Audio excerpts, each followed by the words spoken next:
Imagine the two people you trust most in the world, your partner and your best friend. Now, imagine finding them together on your wedding night. This isn't just a nightmare that I imagined. This is the true story of how my life truly began. My name is Ava Sterling, and the story of how I built my empire starts with the night I lost everything. It began in the freezing, silent darkness of an aspen mountainside, just hours after I had promised my life to a man I thought I knew. The air was thin and sharp, so cold it felt like swallowing glass. I stood there, barefoot on the heated stone of the patio, my silk bridal robe doing nothing to stop the chill that was seeping into my bones. But the cold wasn't what made me tremble. It was a sound, carried on the crystal-clear air from a small private sauna cabin tucked into the pines just beyond our suite. It was a low laugh, a woman's laugh, tangled with a man's unmistakable murmur. My husband's voice. And the laugh, God, the laugh belonged to my maid of honor, my sister in everything but blood, Maya.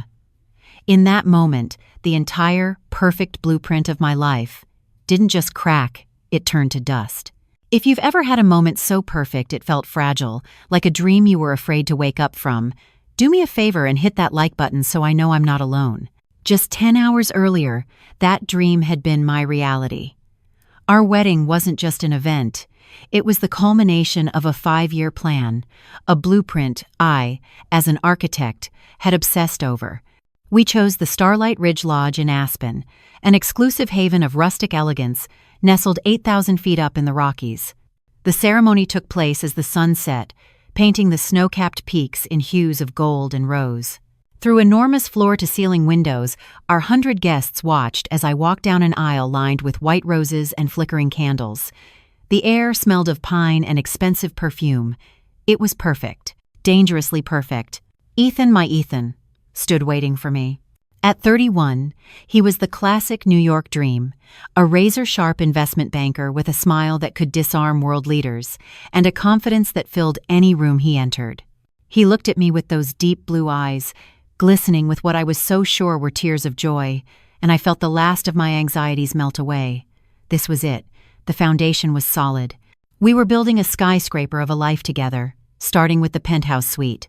And by my side, fluffing my train and whispering that I'd never looked more beautiful, was Maya. We'd been inseparable since our freshman year at Columbia. She knew every crack in my heart, every fear I never spoke aloud. She was my person, my constant. When I chose her as my maid of honor, there was no other option. It was like choosing my own right hand. As she adjusted my veil, her hands steady and her smile so seemingly genuine, I felt a wave of gratitude so profound it almost brought me to my knees. Here they were, the two pillars of my world, the two people who formed the very bedrock of my happiness.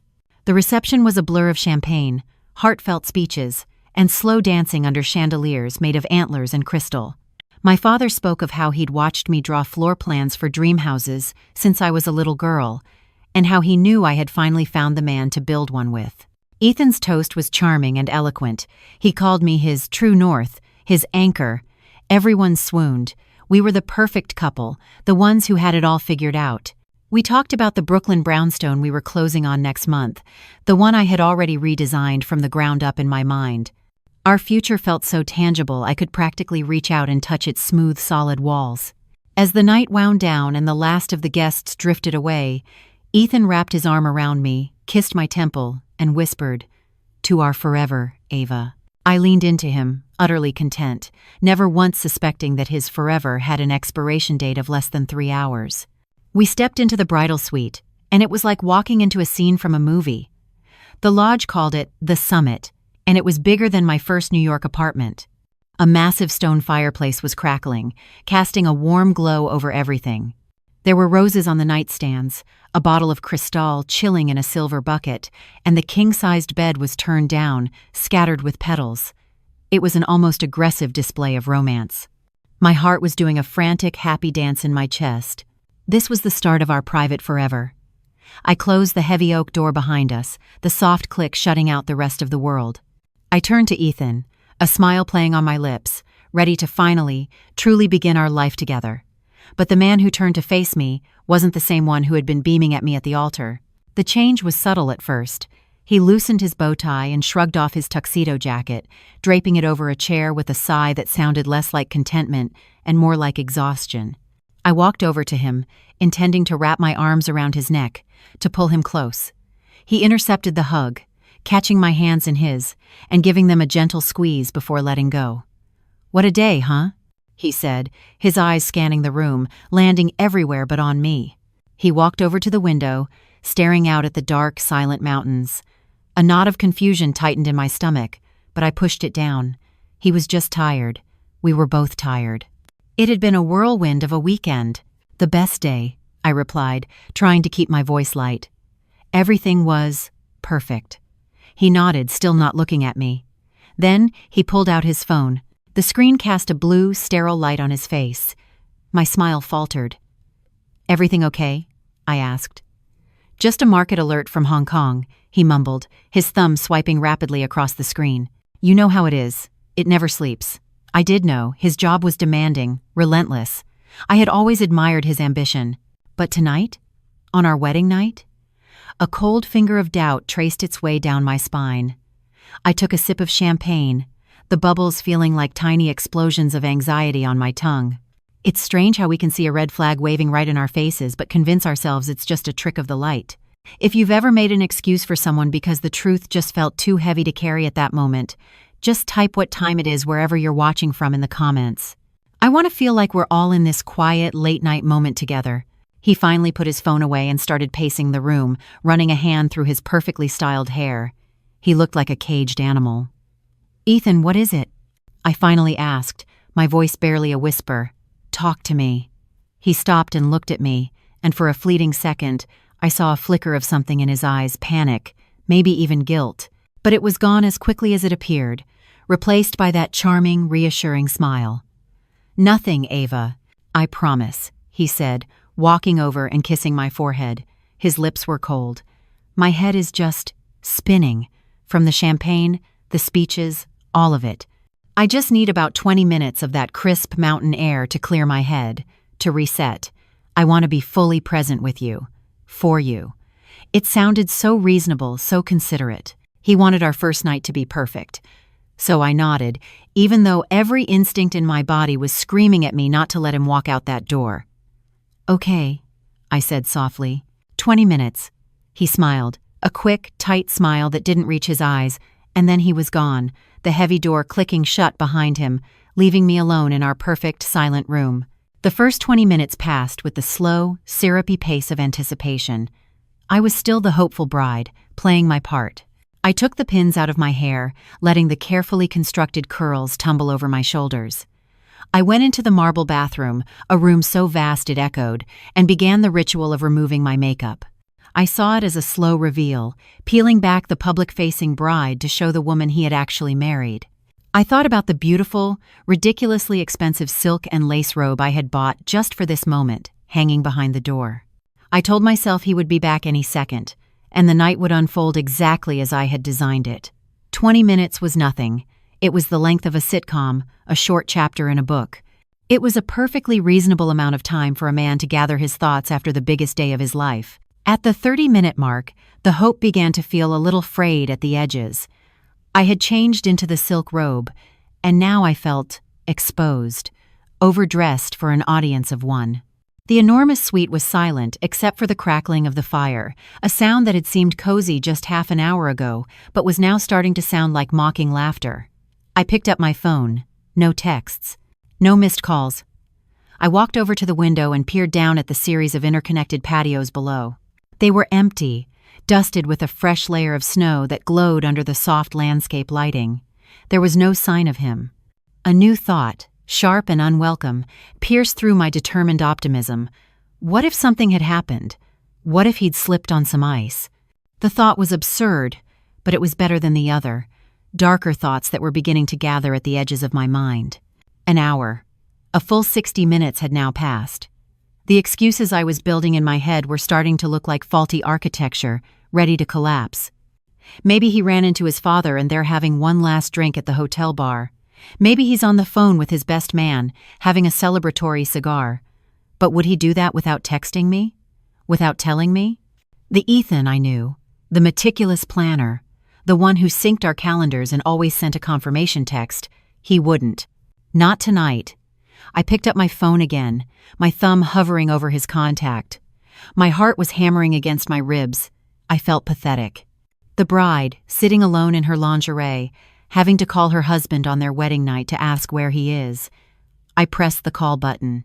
It rang once, twice, then went straight to voicemail. "Hey, you've reached Ethan. Leave a message." His voice, so full of cheerful confidence, felt like a slap in the face. That was it. That was the moment the dream shattered. The voicemail was the nail in the coffin of my hope. He hadn't just lost track of time. He had turned his phone off. He had deliberately made himself unreachable. The champagne in my glass now looked flat and stale. The fire had died down to a bed of sullen, glowing embers. The cold of the room was beginning to seep through the thin silk of my robe. I stood up and walked back into the bathroom, avoiding my own reflection in the mirror. I took off the lingerie, folding it carefully and placing it back in my suitcase, a final, heartbreaking admission of defeat. I pulled on a pair of soft leggings and a thick cashmere sweater. I was done waiting. I was done making excuses. My confusion had finally burned away, leaving behind a cold, hard resolve. Something was wrong, terribly, unforgivably wrong. And I wasn't going to sit here for one more second, waiting for the truth to come to me. I was going to find it myself. I walked to the door of our suite, my hand steady as I reached for the cold metal handle, and I opened it, stepping out into the hushed, empty hallway. The hallway of the Starlight Ridge Lodge felt like a mile-long tunnel into nowhere. The plush carpet absorbed the sound of my footsteps, making me feel like a ghost drifting through my own life. The warm, festive glow of the wedding reception had been replaced by dim, automated nightlights that cast long, distorted shadows on the walls. Everything was still. The entire world, it seemed, was asleep, blissfully unaware that my own world was in the process of ending. I checked the lobby first. It was cavernous and empty, the massive fireplace now just a dark, gaping mouth of cold stone. The faint scent of pine and burnt wood still hung in the air, a phantom of the joy that had been there just hours before. The ballroom doors were closed. The bar was dark, the chairs turned upside down on the tables in silent surrender. There was no one. He was nowhere. A wave of utter foolishness washed over me. I was the crazy bride, wandering the halls of a deserted hotel in the middle of the night. Maybe he'd just gotten a room key from the front desk and gone to his parents' suite to crash. Maybe I had overreacted. I was about to turn back, to retreat to the empty bridal suite and wait for morning, when I felt a sudden, desperate need for air. I pushed open a heavy glass door that led to a sprawling stone terrace overlooking the back of the property. The cold hit me like a physical blow, clean and sharp, and that's when I saw it. Tucked away at the edge of the woods, almost hidden by a thick grove of pine trees, was the private sauna cabin reserved for the bridal suite, and through its small window, a soft, flickering light. My heart didn't just drop. It plummeted. 1,000 rational explanations tried to fire off in my brain. It's a cleaning crew, it's a security guard, it's a timer on a light. But my feet were already moving, carrying me down the stone steps and onto the snow-covered path, as if pulled by an invisible string. Every step was a battle. My boots crunched in the snow, the sound deafening in the profound silence of the mountain night. "Please don't let this be what you think it is, Ava," I chanted to myself, a desperate, silent prayer. He just wanted to be alone. He's in there by himself. He fell asleep. The closer I got, the more the cold seemed to intensify, wrapping around me like a shroud. The flickering light wasn't electric. It was a candle. I stopped about 10 feet from the door, my breath pluming in the air like a ghost. I didn't have to get any closer, because now I could hear them. At first, it was just a low murmur, indistinguishable. But then, a sound cut through the night, a sound so clear and so painfully familiar that it buckled my knees. It was a laugh. A light, bubbly, head-thrown-back laugh. It was Maya's laugh. The laugh I'd heard on the other end of the phone during 1,000 late-night calls. The laugh that had echoed in our shared dorm room. The laugh of the woman who held my bouquet as I said my vows. And then, woven through it, was his voice. Ethan's voice, low and intimate, murmuring a name that wasn't mine. I couldn't make out the words, but I didn't need to. The tone, the cadence, The sheer intimacy of it. It was a language I understood with every cell in my body. There's a unique kind of agony that comes from being betrayed by someone you trusted with the very blueprint of your soul. It's not just a broken heart, it's a shattered reality. If you have ever felt that specific, gut-wrenching pain from someone who was supposed to be your safe harbor, I just want you to write the word understood in the comments. No story, no details. Just that one word, so we know we aren't alone in this. I stood there, rooted to the frozen ground, as the sound of my two favorite people in the world loving each other became the soundtrack to the end of my life as I knew it. The air left my lungs in a silent scream, and for the first time, I felt the true, biting cold of the aspen night. Time ceased to exist. I don't know how long I stood there in the snow, a living statue carved from ice and disbelief. It could have been 30 seconds or 30 minutes. The sounds from inside the cabin continued, a symphony of my own personal hell, and with every note, something inside me grew colder, harder, and strangely calmer. The initial shock, that feeling of the world tilting off its axis, was being replaced by a terrifying, crystalline clarity. The pain was so immense, so absolute, that it circled all the way back around to a kind of quiet strength. There were no tears. Tears were for later. Tears were a luxury I couldn't afford right now. This moment required something else. It required stillness. It required me to bear witness. I simply stood and listened until the sounds faded into a murmur, and then silence. The heavy wooden door of the sauna swung open with a soft creak, spilling a triangle of warm, golden light onto the pristine snow. Ethan stepped out first, his shirt unbuttoned halfway down his chest, his hair damp and messy. He stretched his arms over his head, a picture of lazy, satisfied relaxation. For a split second, he hadn't seen me. And in that second, I saw the face of a man completely at peace, without a single care in the world. Then his eyes adjusted to the darkness, and he saw the lone figure standing 10 feet away. His arms dropped to his sides. The color drained from his face. The expression that washed over him wasn't remorse. It was the pure, animal panic of being caught. A moment later, Maya appeared in the doorway behind him, wrapped in one of the lodge's plush white robes, her makeup smeared, her familiar face a mask of confusion. "Ethan, what is it?" she started to say, and then she saw me. She froze, one hand clutching the robe tighter at her throat. She looked like a ghost seeing a ghost. We stared at each other across the frozen ground, three people locked in a tableau of silent, catastrophic ruin. The silence stretched, thin and brittle, until I finally broke it. My voice, when it came out, didn't tremble. It was low, steady, and full of a coldness I didn't recognize as my own. "I hope I'm not interrupting anything important." Ethan was the first to snap out of his paralysis. He immediately went on the offensive, his voice a harsh, frantic whisper. "Ava, what the hell are you doing out here? It's freezing." Look, this is not what it looks like. The classic, insulting, go-to line of every guilty man in history. I almost laughed. "Oh? It's not?" I replied, taking a slow, deliberate step forward. "Then what exactly does it look like, Ethan? Because it looks like my husband and my maid of honor sneaking off to a sauna cabin on my wedding night. And it sounds," I let the word hang in the air, sharp as an icicle, "like you were doing a lot more than just talking." His face contorted, shifting from panic to a clumsy attempt at damage control. Maya, she was feeling sick. The champagne, it was too much for her. I was just making sure she was okay. I was just helping her. Maya, for her part, just stood there, shaking, fat tears finally starting to spill down her cheeks, a picture of pathetic, silent guilt. "Helping her?" I said, my voice dangerously soft. "That's what you were doing? You know, your vows were just a few hours ago. I remember them clearly. Something about forsaking all others. Was there a fine print exception for helping my best friend?" I turned my gaze from his crumbling face to Maya's tear-streaked one. The real betrayal. The deeper wound. I didn't need to yell. I just needed one answer. "How long, Maya?" I asked, my voice flat. "How long has this been going on?" She just shook her head, choking on a sob, unable to speak. Ethan spoke for her. "Ava, listen. It's complicated. It happened." I looked at him, at this stranger wearing my husband's face, and I felt nothing but a profound, empty scorn. Then I looked back at Maya, my sister, my confidant, who couldn't even give me the dignity of a single word, and I knew I was done. I didn't need their lies or their pathetic excuses. I had my answer.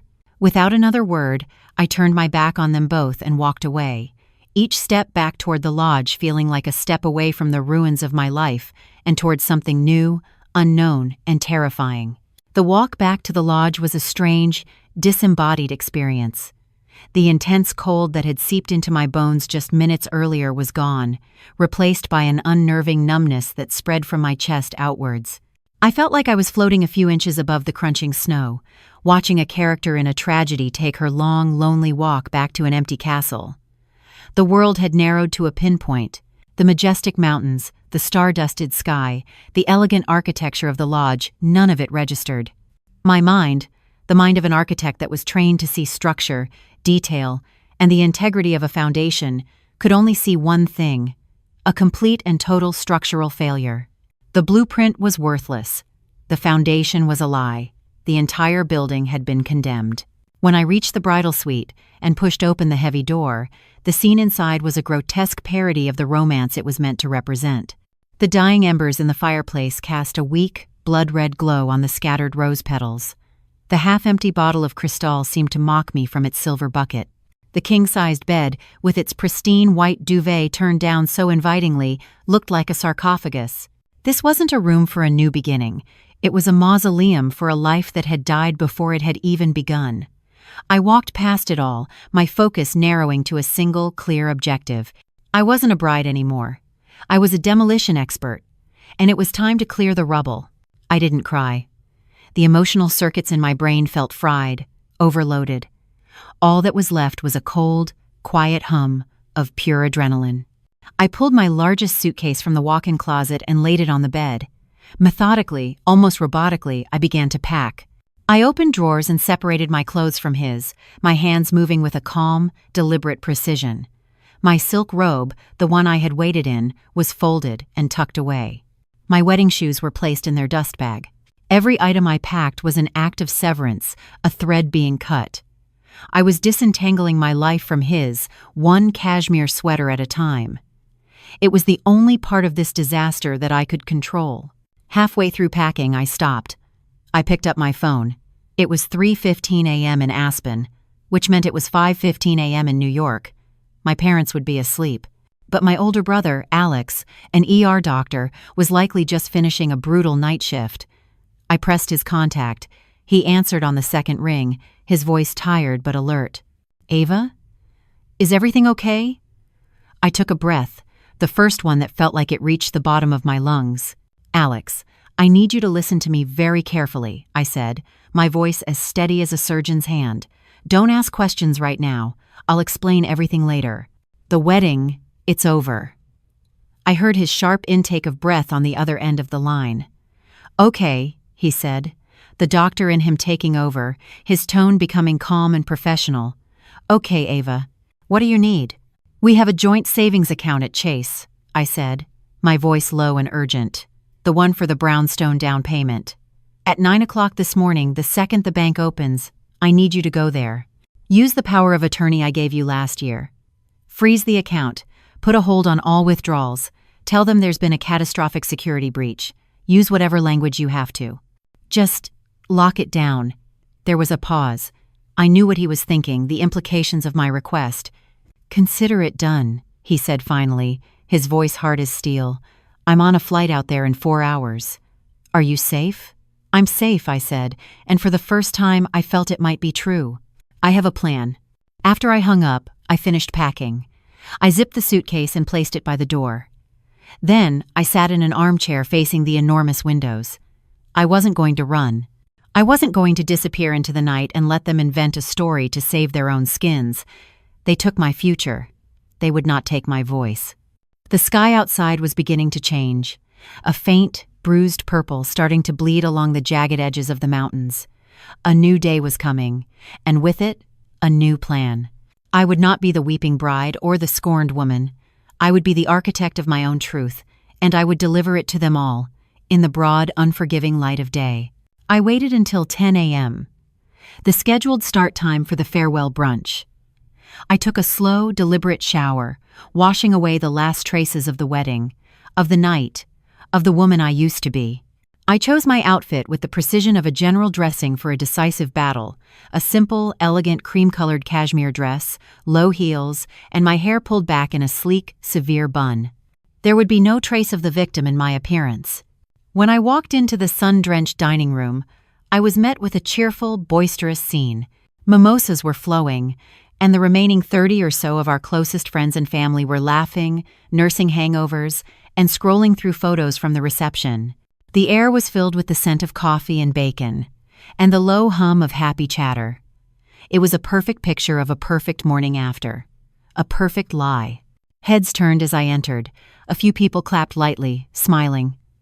My mother rushed over, her face etched with a slight worry. "Ava, honey, where have you been?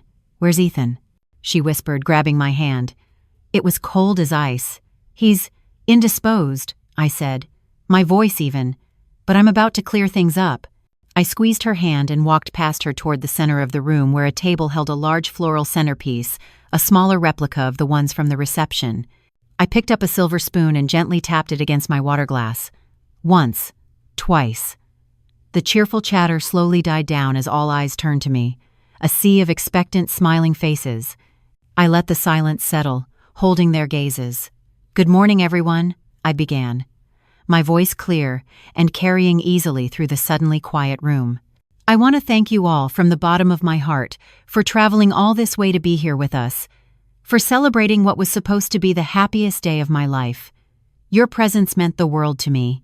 I paused, letting the sincerity of that part land. Then I took a breath. "I'm sure many of you are wondering where your groom has gone. I noticed he isn't here to enjoy this lovely brunch, and neither, I see, is my maid of honor." A few confused murmurs rippled through the room. I continued, my voice never wavering. "I can't account for their exact whereabouts at this moment, but I can tell you where they were at 2 o'clock this morning. They were together, in the private sauna cabin. They were celebrating the beginning of their new life together on the first night of mine with Ethan. The silence that followed was absolute. It was a physical thing, a heavy blanket that smothered all the air and warmth from the room. I could hear someone gasp. I saw my father stand up, his face turning a dark, furious red. Ethan's mother covered her mouth with her hand, her eyes wide with horror. "Therefore," I said, my voice cutting through the shock, "the marriage that began less than 24 hours ago is over. I will be filing for a legal annulment the moment I am back in New York." I looked around the room, meeting the eyes of our friends, our family. I wanted them to see the truth on my face. There's a terrifying power in speaking a truth that you know will shatter everything around you, but it's a choice you make when a beautiful lie is no longer worth living in.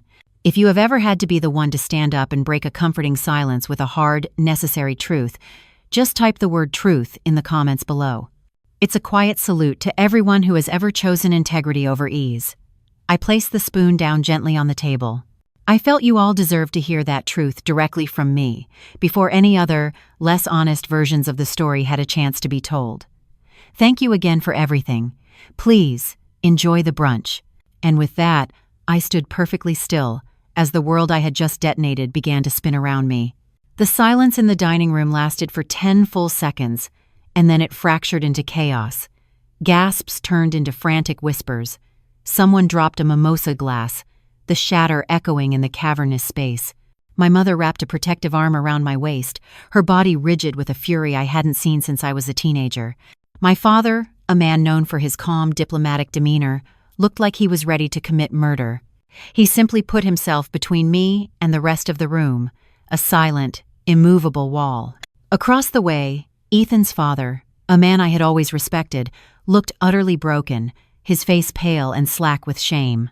His mother was now sobbing openly into a linen napkin, whether from shame for her son or fury at the public humiliation. I couldn't tell. I didn't stay to find out. My parents escorted me out of the room, parting the sea of shocked faces like a presidential security detail. I didn't look at anyone. I kept my eyes fixed on the exit, my mission accomplished. I had planted the bomb. I wasn't going to stick around for the blast. The next few hours were a surreal blur. My father, with the quiet efficiency of a CEO handling a crisis, arranged a private jet to take us back to New York. The ride from the lodge to the small Aspen airfield was silent. We drove past the picturesque town, the charming storefronts and snowy streets, looking like a postcard from a life that was no longer mine. On the plane, my mother held my hand, and my father worked his phone, his voice a low, angry murmur as he spoke to lawyers. I just stared out the window at the clouds, the adrenaline that had carried me through the morning finally draining away, leaving a hollow, echoing emptiness in its place. I felt strangely detached, as if I were a consultant brought in to manage a crisis for a woman named Ava Sterling, but I couldn't quite access her pain. It was too vast, too seismic. My mind had sealed it off behind a wall of practicalities. We landed in New York in the late afternoon. The city was gray and cold, a world away from the bright, deceitful beauty of Aspen. As we pulled up to my parents' apartment on the Upper East Side, I couldn't bear the thought of going back to the apartment I had shared with Ethan. My phone rang. It was my brother Alex. I answered, my heart giving a nervous lurch. "Did you do it?" I asked, my voice flat. "I went to the bank the second it opened," he said, and the tone of his voice told me everything I needed to know. It was grim, devoid of any relief. "I'm so sorry, Ava. I was too late." I closed my eyes, a wave of dizziness washing over me. "He took it," I whispered. "It wasn't a question." "All of it?" "Every last cent," Alex confirmed, his voice thick with rage. "A wire transfer. $150,000. The bank manager showed me the record. He said because Ethan's name was on the account, it was all perfectly legal. The number was staggering, the sum of 5 years of disciplined saving, of late nights at the office, of saying no to vacations and frivolous purchases. It was the foundation of our future, the down payment for our Brooklyn brownstone, and he had taken it. But the worst part was yet to come. "Ava," Alex said, his voice dropping lower. "There's something else. The timestamp on the transfer. It was initiated at 3:45 p.m. on Friday." The world stopped. Friday. Not last night, in a panicked escape. Not this morning, in a fit of spite. Friday afternoon. While I was at my final dress fitting, giddy with excitement, while our families were flying into town, before he had stood at that altar, looked me in the eyes and promised me his forever, while he was holding my hand at the rehearsal dinner and telling our friends how he couldn't wait to make me his wife, the money was already gone. This wasn't a moment of weakness. This wasn't a crime of passion. This was a meticulously executed plan. The affair wasn't the betrayal. The affair was just a distraction. The real betrayal was this. It was a cold, calculated demolition. And I had just realized I wasn't just standing in the rubble. I was the rubble. The first week back in New York was a period of suspended animation. I existed in the quiet, sterile comfort of my parents' apartment, a ghost at their dinner table. The initial numbness had given way to a deep, crushing weight, a physical exhaustion so profound it felt like my bones were made of lead. My brother Alex had taken charge, becoming a fierce gatekeeper. He and my father were in constant contact with a team of lawyers, discussing options that ranged from civil lawsuits to criminal charges for the theft. Friends called and texted, a constant barrage of well-meaning but useless sympathy. I didn't want to talk. Explaining the betrayal felt like reliving it, and I didn't have the strength. I felt hollowed out, an architectural shell whose interiors had been violently gutted. The woman who had stood in that dining room in Aspen, so full of cold fire and righteous fury, was gone. In her place was just a quiet, aching void. It was on the 4th day that the first call came. The caller ID read Elizabeth Wright, Ethan's mother. I ignored it. She called again that evening. I ignored it. The next day, 2 more calls and a text message that simply said, "Ava, I need to speak with you. It is a matter of great importance." I showed it to Alex, who advised me to block her number. But I didn't. Some strange, morbid curiosity kept my finger from pressing the button. What could she possibly have to say? Was she going to plead for her son? Make excuses? Accuse me of humiliating her family? On the 6th day, she forced my hand. The doorman of my parents' building called up. "Miss Sterling, there is an Elizabeth Wright here to see you. She says you are expecting her." I met her in the small, impersonal lobby. She stood near the windows, a picture of old-money elegance in a Chanel suit, her posture ramrod straight. Her face was pale, but her eyes were not the eyes of a grieving mother. They were sharp and clear, like chips of ice. She didn't offer a hug or a comforting touch. She simply said, "Thank you for seeing me. Shall we walk? There is a coffee shop around the corner." The meeting felt less like a personal conversation and more like a corporate negotiation. We sat at a small table in the back of the cafe, the air thick with an unspoken tension. She stirred her tea without drinking it. "I am not here to apologize on behalf of my son," she began, her voice low and controlled. "There is no apology sufficient for what he has done. His actions were not just a betrayal of you. They were a betrayal of his upbringing, of his name, of the legacy our family has spent generations building. What he did was vulgar." I just stared at her, unsure of what to say. This was not the conversation I had braced myself for. "He has brought a profound and public shame upon us," she continued, her gaze unwavering. "And while I cannot undo the emotional devastation, I am here to rectify the rest of it." She reached into her handbag and pulled out a crisp bank envelope, sliding it across the table. "My son stole $150,000 from you, a fact our lawyers have confirmed. Inside this envelope is a cashier's check, made out to you, for $250,000.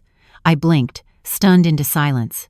$150,000 is what you are owed, she said, her voice devoid of emotion. The additional $100,000 is for damages. For the public humiliation, for the lawyers you will have to retain, for the sheer, vulgar inconvenience of it all.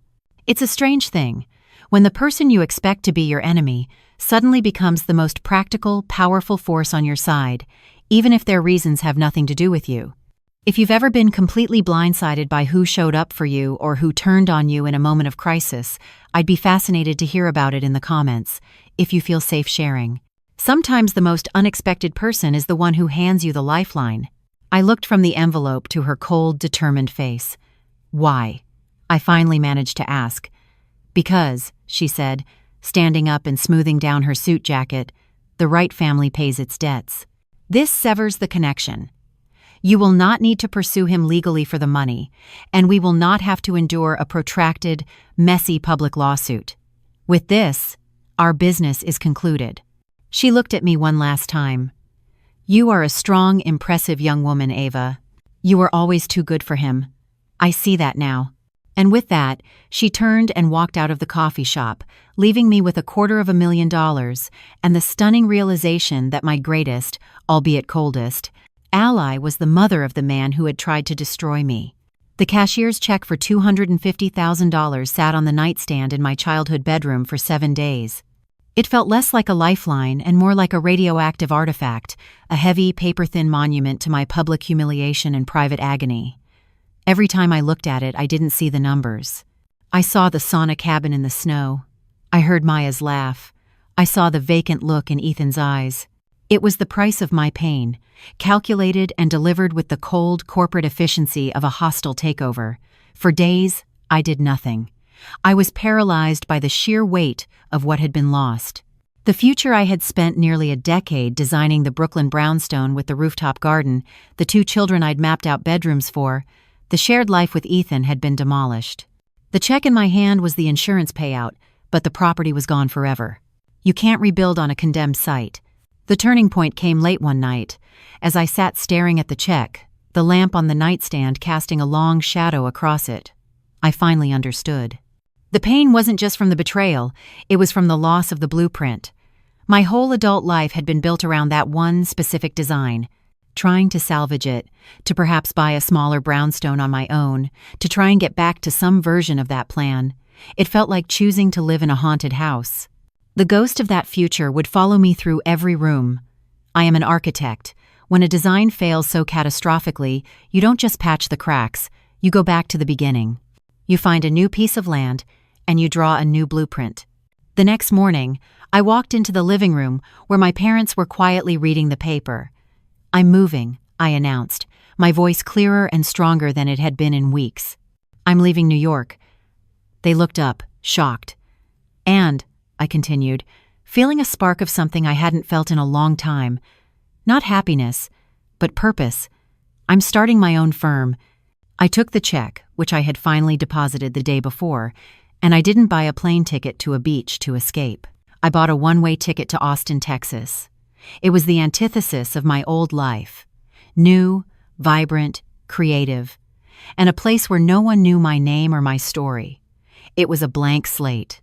It was new ground. The first few months were brutal. I rented a tiny, sterile apartment in South Austin and used the bulk of Elizabeth Wright's inconvenience fee, not as a cushion, but as seed money. I poured everything into my new venture. Sterling Designs. The name felt right. It was my name. Mine alone. There was no glamour in those early days. It was just me, a high-powered laptop, and a rented desk in a co-working space that smelled of stale coffee and desperate ambition. I spent 16-hour days drafting a business plan, building a website, and cold-calling potential suppliers. There were nights I'd eat takeout ramen over my keyboard, the loneliness so thick it felt like a physical presence in the room. But for the first time in a long time, the pain wasn't just a weight, it was fuel. Every line I drew in my design software was an act of defiance. Every legal document I signed for my LLC was a declaration of independence. I was building something from the ground up, something with a foundation of integrity, something that no one could ever take away from me.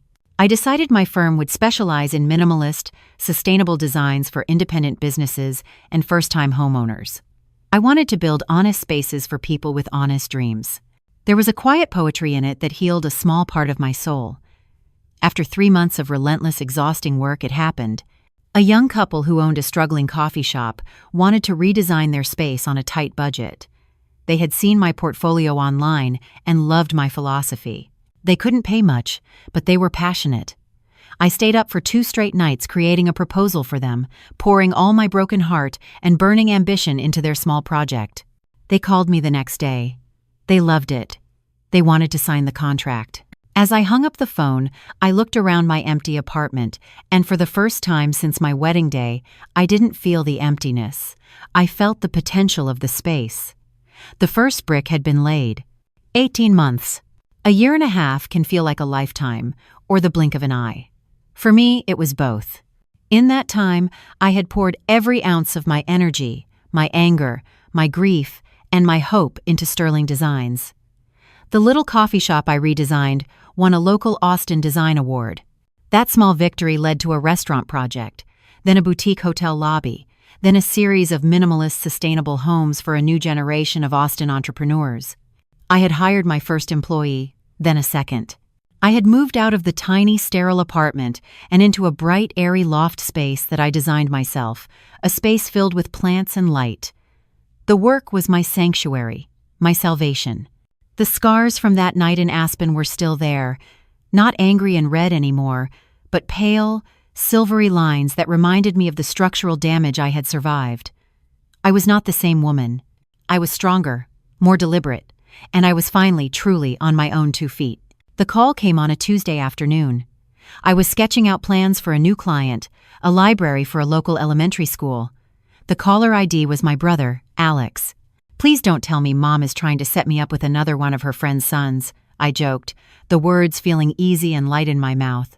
He laughed, but it was a little forced. "No, not this time," he said. "Listen, Ava. I heard some news about Ethan and Maya. I wasn't sure if I should tell you, but I figured it's better you hear it from me." I felt a strange stillness come over me. It wasn't dread, not anymore. It was just a quiet, detached curiosity, like hearing about a natural disaster in a country you visited a long time ago. "I'm listening," I said, my pen resting on the blueprint paper. "Well," Alex began, "it's exactly what you'd expect. They imploded, in spectacular fashion."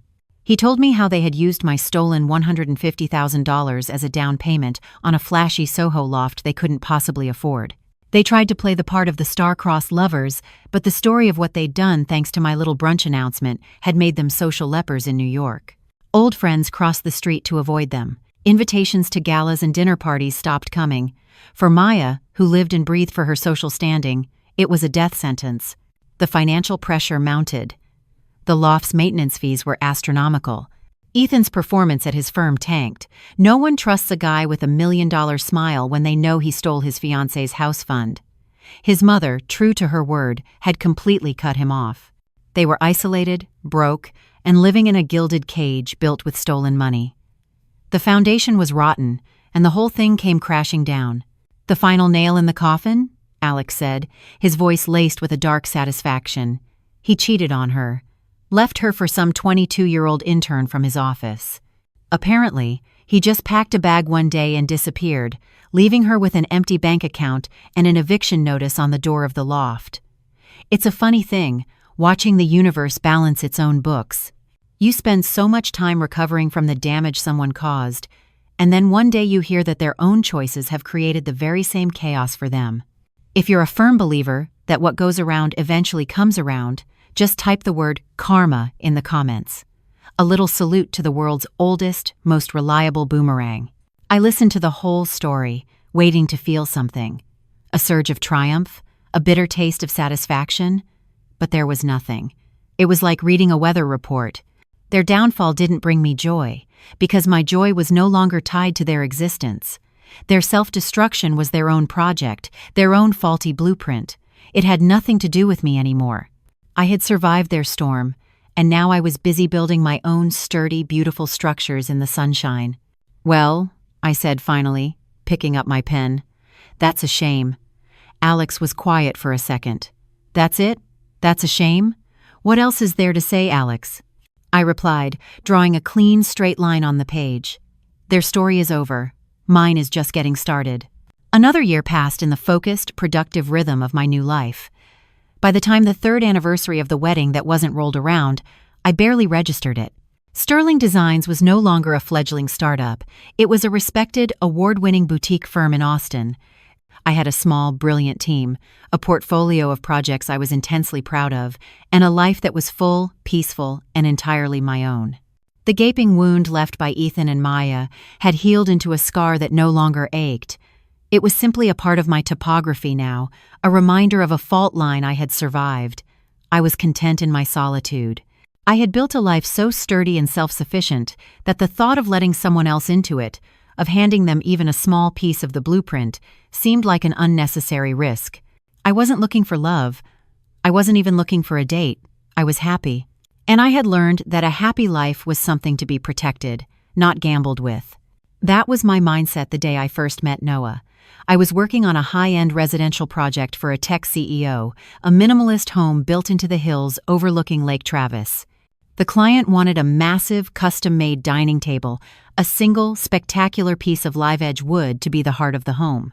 My search for a local craftsman with the skill to create it led me to a workshop on the east side of town, a place called Solid Ground Furniture. The name alone intrigued me. The workshop was a vast, airy space that smelled of cedar, sawdust, and varnish. Sunlight streamed through huge industrial windows, illuminating particles of dust dancing in the air. It was a cathedral of creation, a world away from the sterile glass towers of my former life. And in the center of it all was Noah. He was tall and broad-shouldered, with kind eyes and a quiet confidence that was nothing like Ethan's loud, performative charm. He wasn't trying to sell me anything. He was just listening, his head tilted slightly as I passionately described my vision for the project. He didn't talk about profit margins or brand synergy. He talked about the grain of the wood, the integrity of a dovetail joint, the story a piece of furniture could tell over generations. He was a creator, a builder, and I felt an immediate, profound professional respect for him. Our relationship began as a series of meetings about that table. We would spend hours in his workshop, poring over slabs of walnut and oak, sketching out designs. Our conversations were about work, but they felt different. He was curious about my process, about why I made certain design choices. He listened more than he spoke. After a few weeks, our professional meetings started to bleed into something else. A meeting at the workshop would end with him saying, "I'm grabbing a coffee from the place next door. You want one?" We'd end up talking for an hour about everything and nothing, the weird Austin music scene, our shared love for old buildings, the frustrations of managing employees. I was guarded, of course. I kept a professional, friendly wall firmly in place. I would talk about my work, my ideas, but never about my past. He never pushed. He seemed to sense the boundary and respected it implicitly. The breakthrough came one rainy Tuesday. I was having a nightmare of a day. A major shipment of materials for a project had arrived damaged. The client was panicking, and I was on the verge of tears from sheer stress. I was in my office, my head in my hands, when my assistant buzzed. "Noah from Solid Ground is here to see you." I almost told her to say I was busy, but he walked in before I could. He wasn't smiling. He just looked at me with his calm, steady eyes holding 2 cups of coffee. "You look like you were having a 5-alarm fire of a day when I called your supplier about our project," he said simply. "Thought you might need this." He placed a cup on my desk, gave me a small, understanding nod, and left. He didn't ask what was wrong. He didn't offer solutions. He just saw that I was struggling and brought me coffee. It was a simple, quiet act of kindness, a gesture so devoid of any agenda that it bypassed all my defenses. It was the first time in 3 years I felt like I could maybe, just maybe, let someone see the person behind the blueprint. A week later, when he asked me to have dinner with him, not to talk about work, but just to have dinner, I heard myself say yes. My first date with Noah was easy. So were the second and the third. Our relationship unfolded slowly, deliberately, like one of his handcrafted furniture pieces. There was no frantic, head-over-heels passion like I'd had with Ethan. Instead, there was something deeper, something quieter and infinitely more stable. There was laughter that came easily. There were long, comfortable silences. He learned about my past not in one dramatic, tearful confession, but in small pieces, over time, as I felt safe enough to share them. And he never treated me like I was broken. He simply treated me like me. For the first time in years, I felt my foundation settling. I was happy. It was a calm, steady, sun-warmed happiness, not the dizzying, precarious happiness I had once mistaken for love. I was in my office on a Thursday afternoon, reviewing a set of blueprints, when my assistant Chloe spoke through the intercom, her voice hesitant. "Ava, there's someone here to see you." He says his name is Ethan Wright. He doesn't have an appointment. The name hit the air and seemed to suck all the oxygen out of the room. My blood ran cold. I hadn't heard his name spoken aloud in my presence in over 3 years. I told Chloe to let him in. I stood up from my desk, my legs feeling surprisingly steady, and waited. The man who walked into my sun-drenched minimalist office was a ghost. He was thinner than I remembered, with shadows under his eyes that his expensive suit couldn't hide. The easy, predatory confidence he used to wear like a second skin was gone, replaced by a nervous, haunted energy. He looked at me, then around my office, at the awards on the shelf, at the beautiful designs pinned to the walls, and I saw a flicker of disbelief in his eyes. He was standing in the middle of a life I had built not just without him, but because of him. "Ava," he said, his voice raspy, "you look amazing. The business, wow." I didn't say anything. I just waited. He took a step closer, and the rehearsed speech I'm sure he'd practiced on the flight over came tumbling out. "I know I have no right to be here," he started. "But I haven't stopped thinking about you for 3 years. Not a single day. What I did, it was unforgivable. I was a coward, and I was a fool. Maya was a mistake, a symptom of my own pathetic weakness. She meant nothing. I blew up my whole life, and for what? I lost you. You were the only thing that was ever real." He looked at me, his eyes pleading, searching for a crack in my composure. He found none. He was a stranger telling me a sad, pathetic story that had nothing to do with me. I let him finish. I let the silence hang in the air for a moment, and then I spoke, my voice calm and even. "You're right about some of that, Ethan," I said. "You were a coward. But you seem to be confused on a few key points. You didn't just lose me, you tried to destroy me.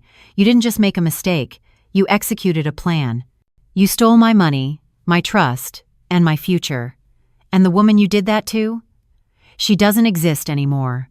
You're looking for a ghost. There's a moment, after you've been through the absolute worst, when you come face to face with the person who caused your pain and you feel nothing. Not anger, not sadness, just a profound and peaceful indifference. It's the moment you know you've truly healed. If you have ever felt that incredible, quiet power of looking a ghost from your past in the eye and realizing you are finally, completely free, just type "free" in the comments. Let's fill this space with that feeling of liberation. He looked stunned, as if he couldn't comprehend that his apology hadn't shattered my defenses. "But I love you," he whispered, a desperate last resort. I almost pitied him. "No, you don't," I said, walking towards the door and holding it open. You don't even know me. You're just in love with the idea of a second chance. But I don't do renovations on condemned buildings. It was good to see you, Ethan. Goodbye. He stood there for another second, the last of his hope dying in his eyes. Then, he walked out. I closed the door softly behind him, and as the latch clicked, I felt the very last thread connecting me to my past, finally, mercifully, snap. After I closed the door on Ethan, I stood there for a long moment, my hand resting on the cool wood. There was no adrenaline surge, no shaky aftermath. There was only a profound and absolute quiet in my soul. The final ghost had been exorcised. I walked back to my desk, picked up my phone, and called Noah. "Hey," I said. My voice even. "You will not believe who just showed up at my office." I told him the whole story, concisely and factually, without any of the old, familiar agony attached to the words. I was simply reporting an event that had occurred. When I was finished, Noah was quiet for a moment. He didn't ask if I still had feelings for Ethan.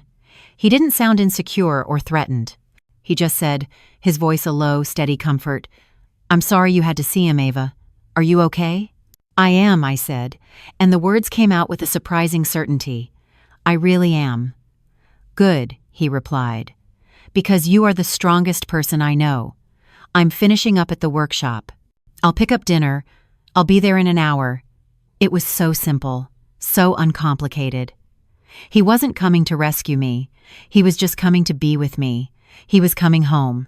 That night, as we shared a simple meal in my loft, I realized that my happy ending looked nothing like the one I had once designed. My old blueprint for happiness was a fairy tale, a dazzling wedding, a glamorous life in a New York brownstone, a perfect, charismatic husband. It was a life designed to be seen, to be admired from the outside, a skyscraper of success and status. But I had learned that skyscrapers can have fatally flawed foundations. They can look beautiful against the skyline right up until the moment they collapse. My life with Noah wasn't a skyscraper. It was a sturdy, handcrafted house. We were building it slowly, together, with honest materials. There were no grand, dramatic gestures. Instead, there was 1,000 small, solid acts of love. It was in the way he'd bring me a coffee, just the way I liked it, without me having to ask. It was in the way I'd stay late at his workshop to help him sand a difficult piece of wood, the two of us working in a comfortable, productive silence. It was in the arguments we had, real arguments about stupid things like who left the cap off the toothpaste. Arguments that were resolved with conversations, not with cold shoulders or manipulative apologies. It was in the way we respected each other's ambitions, celebrating each other's victories as if they were our own. We had recently bought a few acres of land out in the Texas Hill Country, a rugged, beautiful plot overlooking a valley. On weekends, we would go out there and work. I would be sketching the plans for a small, simple cabin, and he would be clearing the land, his hands sure and steady. We were literally building our foundation together, from the ground up. The happiness I felt wasn't a dizzying, breathless high. It was a deep, quiet, and abiding peace. It was the feeling of knowing you could be completely, utterly yourself with someone and that it would be enough. He wasn't my other half who completed me. He was a whole, solid person who chose to build a life alongside me. A whole, solid person. I had once thought that love was about finding the perfect person. I now knew that love was about becoming the kind of person who no longer needed to be saved. Noah hadn't rescued me from my past. He had arrived after I had already rescued myself, and he simply offered me his hand, inviting me to walk forward into the future with him. As I watched him that night, sketching out a design for a dovetail joint on a napkin, I felt a sense of peace so profound it almost brought tears to my eyes. This was not a fairy tale. It was something far better. It was real. Sometimes, when I'm sitting at my drafting table late at night, the city of Austin glittering outside my loft window, I think about the concept of a blueprint. As an architect, it's the most important document in my world. It's the plan, the promise, the guarantee of a solid structure. For years, I lived my life the same way. I had a blueprint for my career, for my finances, and most importantly, for my love story. I thought strength was in the quality of the plan and the rigid discipline to stick to it. I thought that if the blueprint was perfect, the structure would be indestructible. That night in Aspen taught me the most important lesson of my life. Strength isn't in the plan. Strength is what you build in the moments after the plan has turned to ash. It's the ability to stand in the rubble, surrounded by wreckage, and see not an ending, but a new, clear piece of ground to build on. The deepest betrayals, I've come to learn, often feel intensely personal. For a long time, I was haunted by the question, why me? What was so wrong with me that the two people I loved most in the world would do this? It took years for me to understand that their betrayal had almost nothing to do with me. It was a story about them. It was about Ethan's bottomless need for adoration without the burden of loyalty. It was about Maya's quiet, simmering jealousy, and her willingness to trade a decade of sisterhood for a fleeting moment of what she thought was victory. They were two people with fatally flawed internal blueprints, drawn to each other not out of love, but out of a shared weakness. My only fault was in loving them so much that I couldn't see the cracks in their own foundations. Realizing this didn't erase the pain, but it repositioned it. It was no longer a wound to my soul, but a scar from a storm that had passed. And in a strange, painful way, that storm was a gift. That single night of unbearable agony was the price of my freedom. Had it not happened, I would have walked into that life we designed, the beautiful Brooklyn brownstone, and I would have slowly suffocated. I would have spent my years with a man who was incapable of true partnership and a best friend who was a viper in disguise. The demolition was violent, but it was absolute. It forced me out of a beautiful gilded cage and into the terrifying open air of a life that was truly my own. It was in the lonely, coffee-fueled nights of building sterling designs that I found out who I really was. I wasn't just Ethan's wife or Maya's friend. I was Ava Sterling, an architect, a founder, a survivor, a builder. My understanding of love has been completely redesigned. I once thought love was a destination, a grand achievement you unlocked with a perfect wedding. Now I know that love is a practice. It's a quiet, daily act of choosing to build something together. It isn't about finding your other half. It's about finding another whole person and respecting the integrity of their structure as much as your own. With Ethan, I was constantly trying to be the perfect woman in his perfect life. With Noah, I am simply, completely myself. There is no performance. There is only presence. And in that presence, I found a peace that is more profound and more valuable than any passion I had ever known. The final lesson is this: the most important structure you will ever build is your own life. And its integrity cannot be dependent on anyone else's approval or affection. You have to be your own foundation. Everything else, when it comes, is just a beautiful addition, not the cornerstone. I'm writing this from the porch of our cabin in the hill country. It's a small, simple structure, all clean lines, warm cedar, and big glass windows, a design Noah and I created together. The sun is setting, painting the rolling hills in shades of soft lavender and dusty gold. Noah is inside, quietly reading a book, the gentle sound of him turning a page occasionally drifting out to where I'm sitting. There are no fireworks here. There is no heart-pounding drama. There is just a quiet, steady, and profound sense of peace. For years, I thought the goal was to build a life that looked perfect from the outside. I now know the real goal is to build a life that feels right from the inside. My happy ending wasn't a man, not even a wonderful man like Noah. He is the beautiful home I get to live in. But the happy ending was the work I did to lay the foundation myself, long before he arrived. It was the choice to stand up in that dining room. It was the decision to move to a new city, to start a new business, to bet on myself when I had every reason to give up. The real love story, the one that saved me, was the one I wrote for myself. If this story resonated with you, if you've ever had to tear down your own life to its foundations just to build it back up, stronger and more true, then this space is for you. Subscribe and join this community of architects, people who know that the most beautiful structures are the ones we build for ourselves, especially after the storm. Thank you for listening to my story. Be kind to yourselves and keep building.